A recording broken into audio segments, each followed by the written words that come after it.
I just want to make sure we're live. I'm pretty sure we're live right now. This is Michelle Howe. Hi, everyone. It's Michelle Howe. It's not a Friday today, it's a Tuesday. This is typically, you know, what I do at the end of the week. And since this is leading into the 4th of July weekend, it's going to be on a Tuesday that I come to you. Welcome and thank you for being here. It is an honor to be in the company of awakening empaths. What does this mean? What do you need to step into? What's the challenge with this? A lot of this you'll discover if you're on my mail list. Go to empathevolution.com and just sign up for a gift at the bottom. Sign up as a subscriber, sign up for the webinar, sign up for something, and you will be eventually receiving more videos that go into more detail about the journey of an empath. So in this group, you're going to find people that are quite advanced and people that are beginning. Now, beginning what? Just it's a beginning of an awareness where you become more open. It's a confirmation. It's almost like another world opens up for you. So when I started my journey around the age of 40, I had never heard of the word empath at all. I had lived and been successful and had children and managed my life, with bumps along the way, but nothing too drastic. I was just a little bit, I never thought of myself as different. I just thought everybody was like me and that I got tired really easily at night. I had to go to sleep. I could get anxious in the morning. I could be moody. Like I had to kind of navigate my little life so that I didn't overdo it, right? I just never had another explanation for why. Sometimes I felt out of sorts. Why? But I knew things. I knew things about people. I was intrigued with people. I loved people. Very much a type A type of a person. I'm going to get this done, and this done, you know, but always very introspective. Very introspective. Always looking at myself, looking to figure people out, but then not quite understanding myself.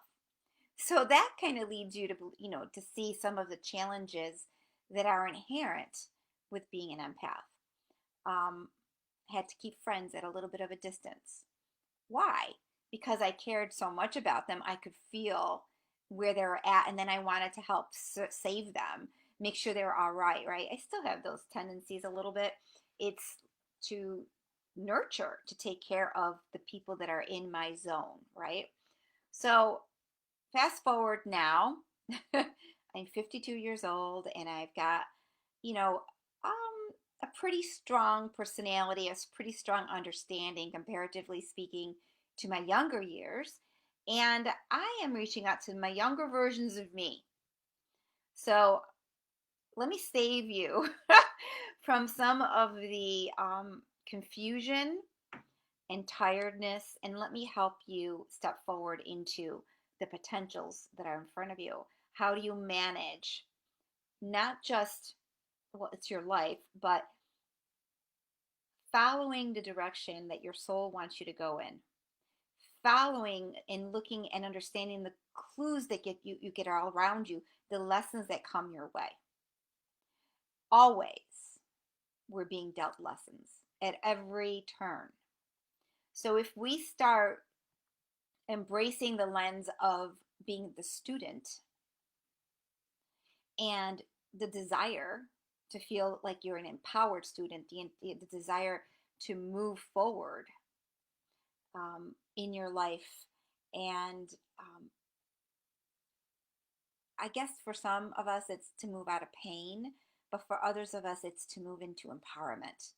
It's to be more accomplished. It's to be more of what you've ever been, right? By staying true to yourself. That's probably the number one rule. But nobody taught us to be true to ourselves. So I'm going to go into a few of those concepts today and a topic that's around the art of truly helping. But before I do that, I want to just tag some people that are new in the group to make sure that they can join me live if possible. That would be really good.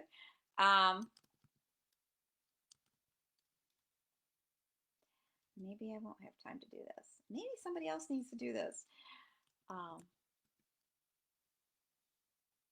Yeah, I'm just going to do some. I got to do this quicker. So I was just upstairs packing up because we're going to a camp away. My brother has a little camp. We're going to use it for 3-4 days. And man, there's always so much work to do when you are going away. You think you're going away for fun, but you've got to get your things in order to have fun, right? So somehow on my list of things, I never, how do I say this? There was a time I used to enjoy things like that, and now to me it's like more that's on my list and I don't really care about. I just want to go somewhere and relax in the sun and don't make a big deal about dinner, don't make a big deal about, but of course those are the things that I kind of take for granted because you're home and everything is here. So when you're going away, you're packing, you're preparing. So like anything else, it's it was a to-do. It was a to-do. So, well, I only tagged 4 or 5 people. I really need somebody else to tag people, evidently. Because I want to get into this topic with you. So, I always like my handy dandy book, the Book of Light. I don't know if you can see it. The lighting, there it is, the Book of Light. I love their channeled messages, and I love just getting into things because that's my personality. I'm like, what is this saying, and why is this saying it this way? And it's kind of really appropriate because I'm in a mastermind lately with other entrepreneurs, and I'm running into some others that are empathic, and they're doing holistic healing work. And the way it's being taught and the way you approach and you talk about something, the way you see it is always from your lens, right? So every single one of us that's got this heart is trying to help, whether it's voluntary, whether it's family, whether it's work. You are engaged in the art of being an empath, really, which is you're able to uplift and encourage and shine a light on the beauty that you see in front of you and the potential, not to take away the pains of other people, which is what we often do along the way because we don't like it. We don't like it. We don't like that they're in pain. So, in the process of us holding our energy, we don't stay in our energy, we help them. So, there's an art to knowing how to stay in your energy and an art to knowing how to see things that are challenging in life, even feel them to some degree, right? Without taking action to quote unquote fix anything because everything is perfect. So when you look at a person, there's the outer shell of where they're struggling and what they're struggling with. And then there is the soul perspective, what they need at a soul level. So the personality is frantic about this, and this, and is getting lost in this, and this, right? And is frustrated, is angry, is impatient. And then there is a soul that's trying to grow from that experience. They're experiencing a person that's impatient. They're experiencing a person that is frustrated. So there's a beauty to all of this because you're growing. This is growing pains. This is you're going through something to get to the other side of that. So the more we start thinking of it on those terms, what signature do I bring to the equation? Certainly, I could be, a healer, an artist, or whatnot, and create these beautiful things, but they're an expression of me at a soul level, right? So when I go to help somebody else, really the recipe here is to hold space, a neutral space, see where they're at. Like where they're at is There is no roadmap, but there is an inner knowing that you could tap into as you do this work more and more. Where are they at? And you ask soul to soul, what does this person truly need from me to move on to the next level of what they're doing, the next version of themselves? Because it's always that we're growing, every single situation.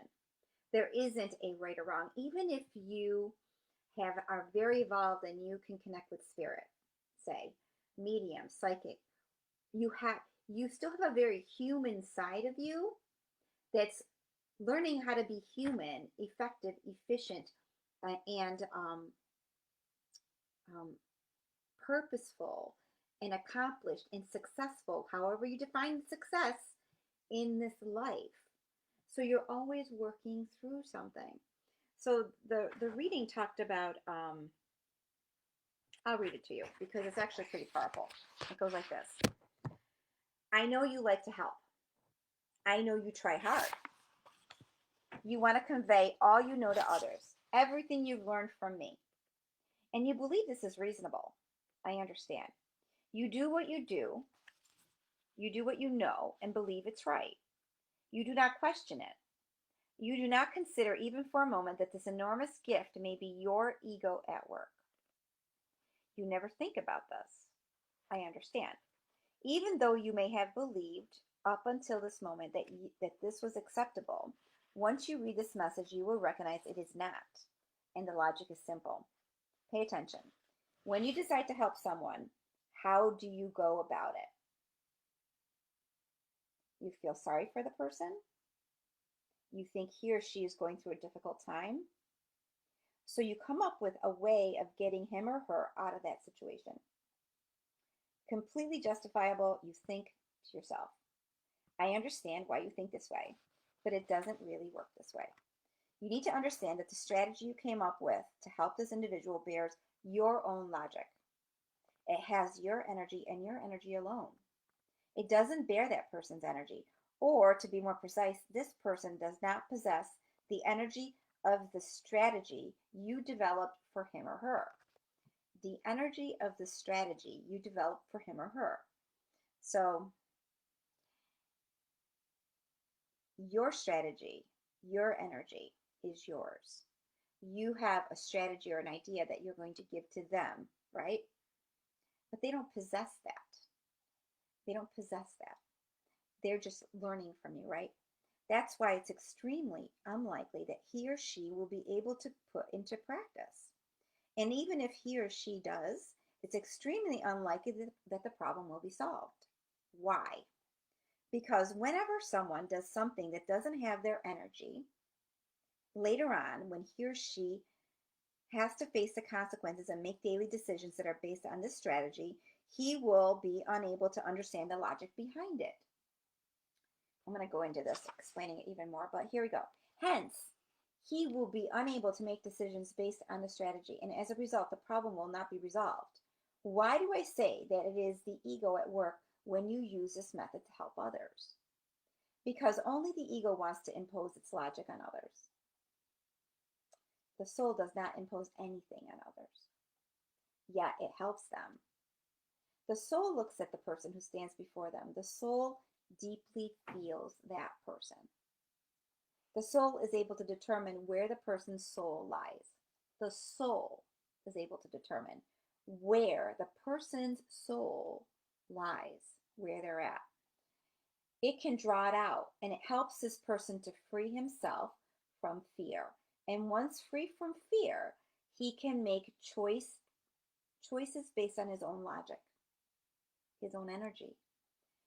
This is what helping is about. It's about freeing people from fear. It is not about making decisions, giving opinions, or solving other people's problems for them. Real help is about getting the other person's soul to shine by means of compassion, cleansing, and love. We're eliminating the fear. With the fear gone, we're fine. That's my added. As I often say, the best thing you can do for someone who is not well, besides cleansing, which is healing, right, is to say, I know you can do it. I know you can do it. And the following day, call him up, perhaps to cleanse him again, and repeat those words until the soul manifests itself, until the person succeeds. This is what it means to help someone. So this whole reading goes deeper into, hi Gretchen, hi honey, goes deeper into the soul connection, how we are truly able to help someone. Because the personality is the roller coaster. The personality is afraid. The personality is front and center driving, and the soul is in the background. And the soul can't drive very well when the personality is afraid, and the personality doesn't know how to navigate something. So in truly helping another person, one, you're cleansing, which by the way is what I do. I cleanse people's energies. That's what I do. Someone asked me recently, what do you do? I'm like, well, I talk to people, I teach, I help them awaken. What's that mean? Energetically, I am impacting your energy body, and then on purpose, I'm going in there to cleanse. That's what it is. And when you get the slough off of you, which there are layers and layers of it, and you learn how to do it yourself, then you move further ahead into a more soul conscious place. And you're not navigating the same fears. As a matter of fact, your job is to move beyond the fears. Your job is to just, you see it, you're getting rid of it. You see it, you're getting rid of it. Because the more you can clear fear, the more you can shine and brighten and feel good in your skin. You won't attract that energy, magnetic energy attraction will not be there. It will not impact you in the same way that collectively empaths are getting hit right now. So you, as an empath, as a feeler, are stepping into a zone where you need to take ownership over your energy signature, remove the fears, cleanse your energy. Who is trying to get a hold of me? Of course, it would be my husband. Like, I told him I'm down here. So, anyway, I hope that was a little clear to you. I mean, to me, it really was a teaching for me as well, because I love to get into people's stories, not because I like their stories, but it helps me see what needs to be cleared. So if I am talking to a client and I want to see what's behind all this, what's going on, why did this happen, how do you feel about this? I'm engaging them in a conversation, and what I'm doing is I'm taking them as a glass of water, and I'm doing this. I'm like, what do we got here? What needs to be released? And the more that they can recharge those pain points and those expressions, then I take that and I can clear it away. Clear it away. I'm not necessarily trying to change their mind, although their mind will change. Like, the more I talk, the more they will change, because it's almost like, and I need to get this right to explain to people, I'm able to kind of put little pieces, this thought here, this nugget here, this nugget, like, it changes the dynamic of what you have lit up and how you process situations. I changed the perspective like this, like this, and it's seamless. It's seamless. It smooths out your edges. So what I notice a lot of times is, and I believe in it. I believe that there are we have wounds, we have biases, we have things about us that are too lit up or under lit up. Meaning, you talk too much, you're gruff, you're right, or you don't talk enough, or you're confident, you're overconfident, you're beyond confident, right? And let me tell you, you're owning the world, versus I'm afraid of the world, or I really don't think I can do it. Like, people come at all levels on that, and really what you're trying to do is bring it seamlessly together, where you're in balance.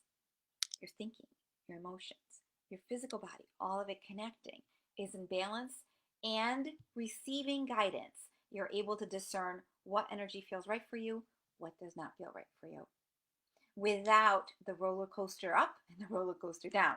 So minimizing that roller coaster is one of the payoffs that happens when you learn to manage your energy intentionally. When you truly grasp what's going on within you, you can grasp what's going on outside of you.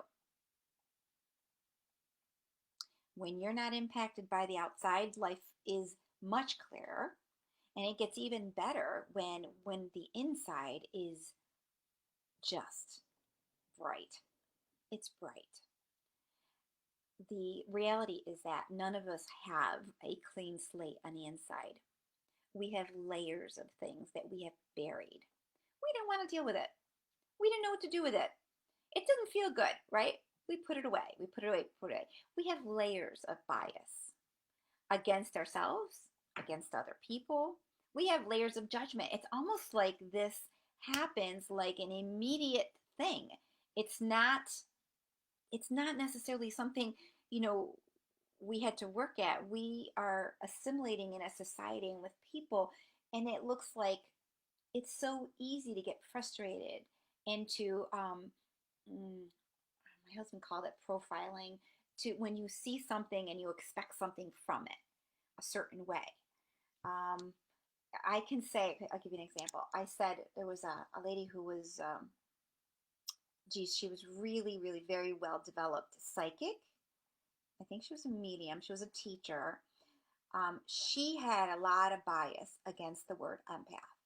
When I tell you she had bias, it wasn't a little bit of bias.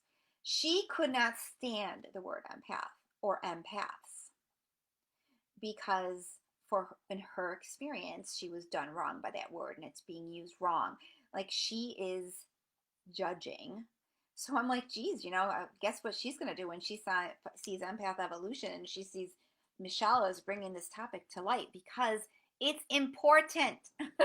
It's important. What happens when you don't understand feelings? What happens when you don't understand yourself and why you're reacting so odd? You are tuning into the energy. I had, I on purpose revisit things that jar me so I can neutralize the energy and I can clear my lens, because I didn't just create my lens, I inherited my lens. And then I saw my parents living this thing, and that created another lens, right? So what I say to her, I said, when I was a teenager, no joke, I can, how certain holidays you remember because you remember them. On New Year's, every year, as a teenager specifically, I even have pictures to show this. I was on the floor. I was depressed. I was down. I didn't know why I was down. It was just me and like fickle, totally fickle. But I was weepy. I was down. Life was not good on New Year's Eve. Don't ask me why. It wasn't good. It wasn't good. But I look at it now and I'm like, what was going on? What was going on New Year's? My parents, what was going on with them? Where were they going? And what was going on collectively at that point? People were happy, people are sad. There's a lot emotionally going on New Year's Eve. And for some reason, I was tapped into all of the negative. I was tapped into that and I was down. Now, I would not say I'm a negative person. I'm typically very uplifted. I'm practical. I am step by step. I like to be laid back about things. I don't like to be around people all the time. Why? Because it's exhausting. Because the first thing I'll do when I meet somebody is I'll what they got going on. What do they need fixed? What do they need addressed? How can I serve? That's the first thing I do. So do I do that the same now? No. But it's this driver in me that knows, that can feel it. So I will hold space for another person to clear. How do you not absorb it? You have to really, really, really hone in and prioritize the tools, the insights, and the awareness, because you can't hold space when you're absorbing. You're going down. So just giving you a little bit of information there. Besides all that, being an empath is probably, and learning about it is the best thing other than marrying my husband that I've ever done. Because it gave me so much life to explore, to, I had read probably every book in the world related to psychology, everything, and I probably explored some things I wasn't guided towards. I did do some counseling at one point, but I could psychoanalyze her in 2 seconds. I'm a very good BS barometer.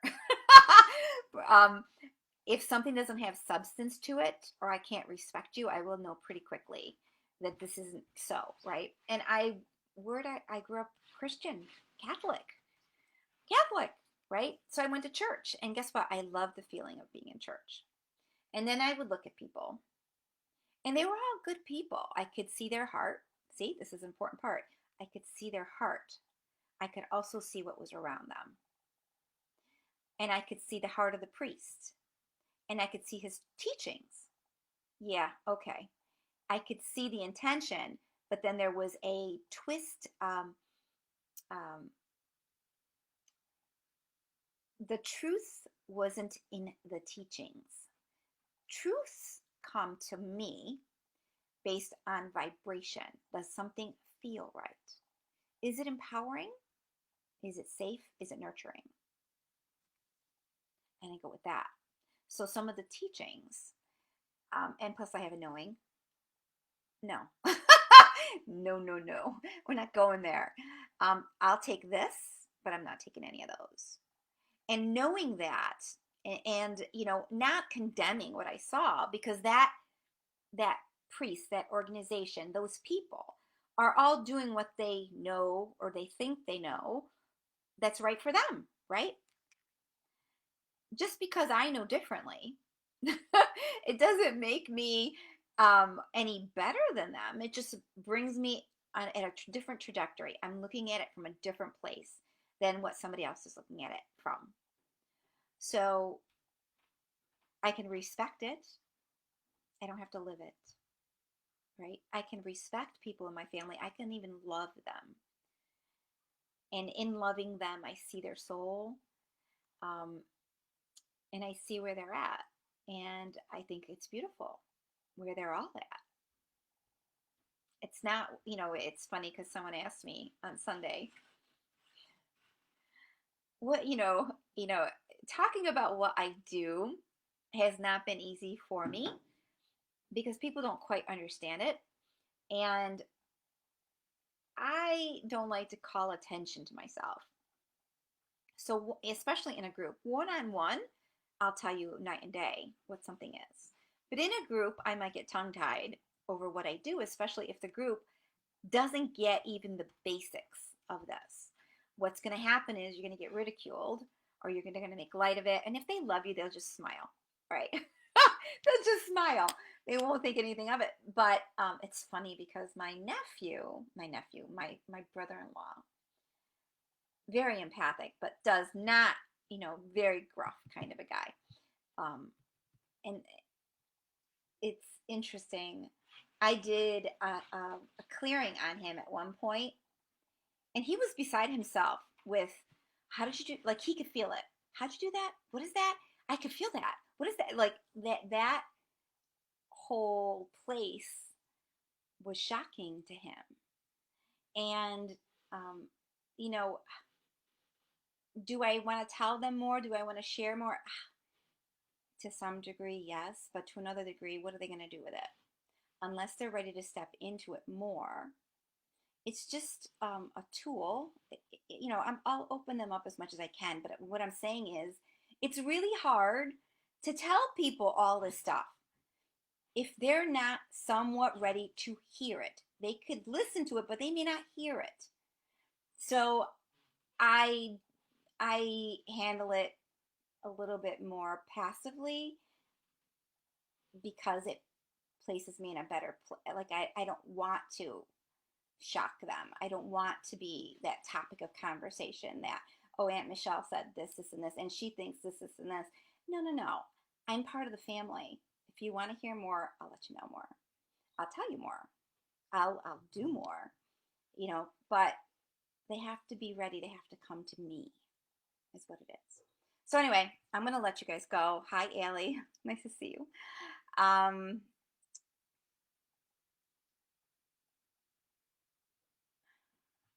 A big piece of the fear is actually letting go of the fear, because subconsciously we feel like it leaves us unprotected. If we let go of fear, we feel vulnerable. Right. So the fear is very much a part of the ego protecting us. So, Allie, your case in point is correct. What happens as you evolve is, the scary part is, your ego will subside and then slowly dissipate. So your structure of who you are, your identity, your outer shell dissipates. And that breaking of that shell will cause a jarring, because this is the only identity you've ever had. This is what I need. The best protection we can have is to be so unidentified with fear, with ego, with any of that, and to be this walking example of love. How hard is that to be? Very hard, right? But if you step into each, it doesn't happen overnight. If you step into each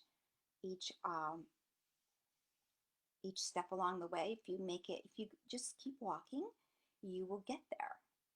So it's not like, oh, I woke up and I got all this figured out. No, no, it doesn't work that way. I don't care who tells you they've got it figured out. They do not have it figured out, because it is a step-by-step process, and things come your way on purpose throughout your whole life, not once.